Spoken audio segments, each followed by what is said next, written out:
भूमि के एक बिंदु से एक 20 मीटर ऊंचे भवन के शिखर पर लगी संचार मीनार के तल और शिखर के उन्नयन कोण एंगल ऑफ एलिवेशन क्रमशः 45 अंश और 60 अंश है। मीनार की ऊंचाई ज्ञात कीजिए। देखो बहुत इंपॉर्टेंट क्वेश्चन है। ठीक है, पहले एक भवन है, समझो बच्चों क्या है भवन। ये एक भवन है। ठीक, भवन के शिखर पर है मीनार। देखो भवन के शिखर पर लगी संचार मीनार। तो सवाल को समझना होता है सबसे पहले, भवन का शिखर यहां पर है, यह भवन का शिखर है, यह भवन का पाद बिंदु है। ठीक है, तो भवन के शिखर पर एक संचार मीनार लगी है।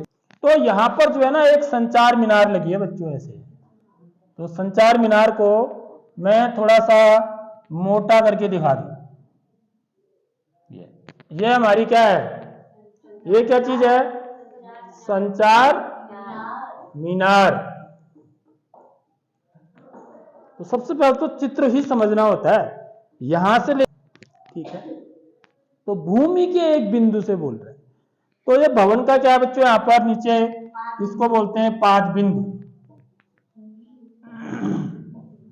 तो कुछ दूरी से, ठीक है, भवन से कुछ दूरी पर, माना यहां पर इस बिंदु से, इस बिंदु से भूमि के एक बिंदु से, माना भूमि का एक बिंदु यह है। ठीक है, अभी इसका नाम भी देंगे हम इनको। भूमि के एक बिंदु से एक 20 मीटर ऊंचे भवन के, अब भवन की ऊंचाई दे रखी है बच्चों, जो चीज दे रखी है ना उसको लिख भी लेते हैं। कितनी है उसकी ऊंचाई, 20 मीटर। 20 मीटर ऊंचे भवन के शिखर पर लगी संचार मीनार के तल, संचार मीनार का तल यह हो गया और ये क्या हो गया, शिखर हो गया। समझ लो इस बात को, संचार मीनार के तल। तो संचार जो भूमि का जो भवन का शिखर होगा, जो भवन का शिखर होगा वो संचार मीनार का तल होगा। ठीक है, तो इसके उन्नयन कोण यहां से, उन्नयन कोण का मतलब यह है कि यहां पर ही आंख है। समझ लो बात, क्वेश्चन में ना यहीं पर से ही देख रहा हो। तो आंखों से जाने वाली आधार रेखा यही होगी। ठीक है, तो यह कोण, इस बिंदु को और इस बिंदु को मिला दूंगा मैं, एक तो यह कोण बन रहा है। देखो ये मीनार के तल और शिखर, ये मीनार का तल है, ये किसका तल है, मीनार का, और मीनार का शिखर है, ये मीनार का शिखर है।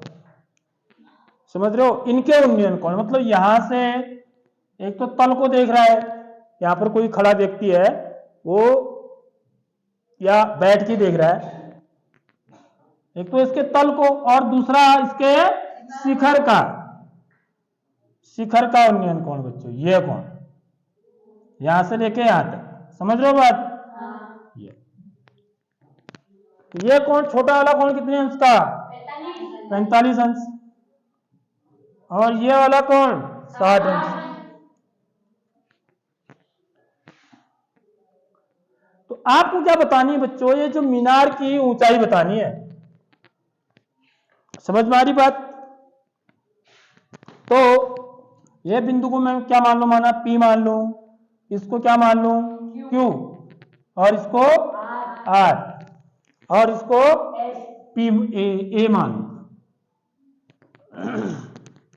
ठीक बात।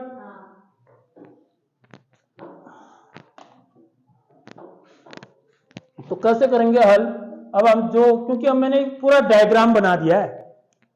ठीक, देखो इस डायग्राम को बनाने के बाद ही हमको सारी चीजें समझ में आ जाती हैं कि मुझे करना क्या है। देख लो मुझे करना क्या है, मैं आपको बता देता हूं। सारा मौखिक होता है खेल। यहां पर एक मुझे क्या बताना है, ये दूरी बतानी। देखो क्या पूछ रहा है, मीनार की ऊंचाई, संचार मीनार ये है ना, यानी कि मेरे को क्या बताना है बच्चों, QR बताना है। QR कितना होगा ये बताना है ना, यही तो बताना है, QR की ऊंचाई बतानी, यही संचार मीनार है।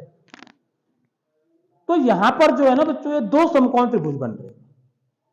ठीक है, दो समकोण त्रिभुज वाला केस है। एक समकोण त्रिभुज तो ये बन रहा है, जिसको कि मैं क्या बोलूंगा, ए पी क्यू बोलूंगा, या क्यू पी ए भी बोल सकता हूं। ठीक, और दूसरा जो समकोण त्रिभुज बन रहा है आर पी ए या ए पी आर बन रहा है। ठीक है, इन दोनों का उपयोग करते हुए, इन दोनों का उपयोग करके मैं पी क्यू आर का मान निकाल लूंगा। समझ रहे हो नहीं समझ रहे हो? सबसे पहले तो मैं ये छोटे वाले का उपयोग करूंगा, इससे ये भी मेरे को पता है। देखो, एक भुजा पता है, ये भुजा पता है, ये कोण पता है, तो मैं सबसे पहले क्या निकाल लूंगा, एपी निकाल लूंगा। बस मेरा एपी निकल जाएगा। फिर मैं इस वाले बड़े त्रिभुज में, इतना तो मेरे को 20 दे रखा है, इसको मैं एक्स मान लू, माना है एच मान लू। समझ रहे हो? तो मीनार की ऊंचाई बोल रहा है, तो ऊंचाई को चलो एच मान लेता हूं मैं, यहां पे ऐसे मान लो इसको। तो इस वाले समकोण त्रिभुज के लिए लंब कितना हो जाएगा बच्चों, 20 धन एच। ये 20 मीटर है, ये एच मीटर है, मान एच मीटर, तो 20 धन एच मीटर। और आधार कितना है, एपी, जो निकल जाएगा इस वाले त्रिभुज से। ठीक है, तो मेरा दूसरे वाले इक्वेशन से एच का मान आसानी से निकलेगा, जैसे कल निकाला हमने। ठीक बात? तो देखिए, माना PQ भवन तथा QR क्या है बच्चों, संचार मीनार है। संचार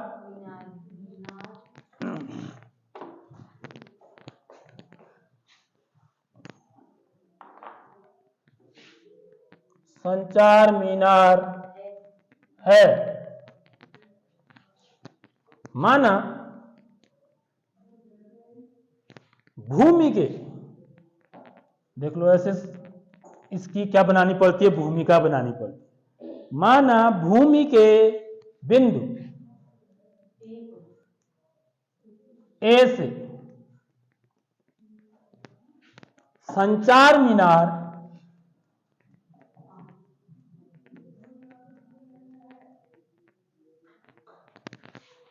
के तल और शिखर के उन्नयन कोण क्रमशः 45 अंश और 60 अंश है। माना संचार मीनार की ऊंचाई, संचार मीनार की ऊंचाई QR बराबर H मीटर। ऐसे भी लिख सकते हैं आप, मीटर भी लिख सकते हैं। ठीक है, HM से जरा सा लगता है कि लिखा क्या है ना मालूम, तो H मीटर लिख लो ऐसे। ठीक बच्चों,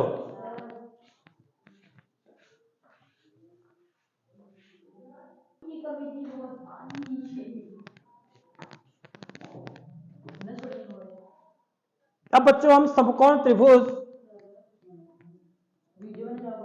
समकोण त्रिभुज कौन सा वाला लेंगे अब, छोटा वाला। देखो, जहां हमको भुजा दे रखी है वो वाला लेना है पहले।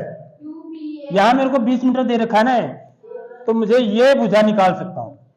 क्लियर बात? दिमाग में अपना ये बना लो कि किसी भी समकोण त्रिभुज में यदि मुझे एक कोण और एक भुजा दे रखी है, तो मैं अन्य भुजाएं निकाल सकता हूं या सकती हूं। तो समकोण त्रिभुज APQ में यहां पर कोण कितने अंश का है, 45 अंश का। याद रखना, 60 मत लिख देना, कई बार बच्चे ऐसा भी कर देते। तो 10 यहां पर क्या लगेगा बच्चों, 10 लगेगा। क्यों लगेगा? क्योंकि मुझे क्या निकालना है, आधार निकालना है, और लंब दे रखा है। तो लंब और आधार के लिए जो अनुपात होता है त्रिकोणमितीय अनुपात, वो क्या होता है बच्चों? 10 होता है। तो 10 45 अंश, 10 45 अंश बराबर लंब बट्टे आधार। लंब क्या है बच्चों? PQ बट्टे आधार, 20 आधार क्या है? AP। तो 10 45 डिग्री की वैल्यू कितनी होती है? 1। और PQ का मान कितना है? 20। अभी मैं मीटर नहीं लिख रहा हूं, ठीक है, बट्टे AP। तो यहां से क्या हो जाएगा? क्रॉस, ये AP को इधर ले आएंगे, तो AP बराबर क्या आ गया बच्चों? 20। अब आप यहां पर मीटर लिख सकते हैं। तो AP भी कितना आ गया बच्चों? 20 मीटर आ गया। आगे बात समझ में? तो ये काम, इससे ये फायदा हो गया मेरे को ये बुझा पता लगी।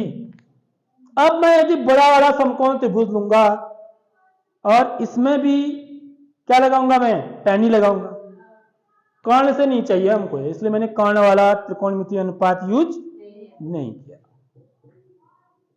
तो यहां मेरे को एच निकालना है, तो मेरे को यहां पर भी लंब बट्टे आधार, लेकिन कोण कितने अंश का हो जाएगा? 60 अंश का। तो पुनः समकोण त्रिभुज। अब समकोण त्रिभुज APR में, ठीक है, 10 60 डिग्री बराबर लंब कितना होगा बच्चों?